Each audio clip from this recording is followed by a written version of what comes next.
Le rejet. Ce n'est pas seulement qu'on te ferme la porte. C'est que d'un coup, tu comprends, tu n'étais pas prévu dans leur plan. Pas besoin d'insultes, pas besoin de mots. Il suffit d'un silence trop long, d'un regard qui passe sans s'arrêter sur toi, d'une chaise qu'on ne garde pas pour toi. Alors la question tombe. Qu'est-ce qui meurt vraiment dans le rejet ? Moi ?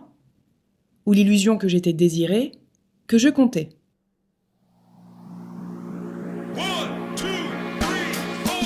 Bienvenue dans Virage de vie.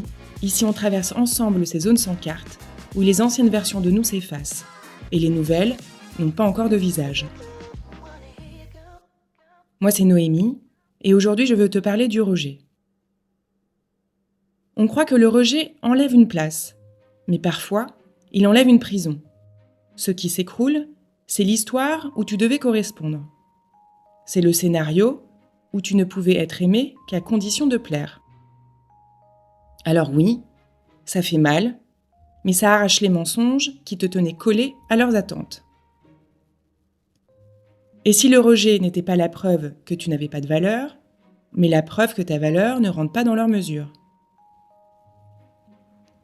Et si le rejet n'était pas une défaite, mais un test brutal.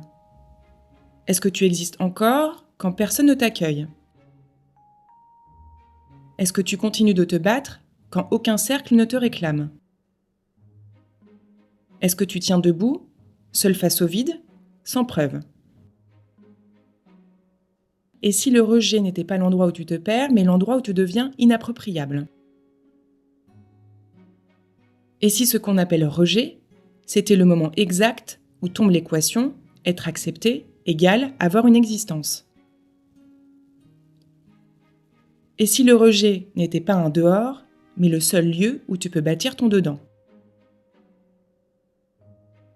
Et si le rejet n'était pas la fin de l'histoire, mais la faille par laquelle une autre peut commencer ? Le rejet n'a pas détruit ta valeur, il a détruit l'illusion qu'elle devait se mesurer dans leurs bras. Et dans ce dehors, tu tiens encore, debout, irréductible.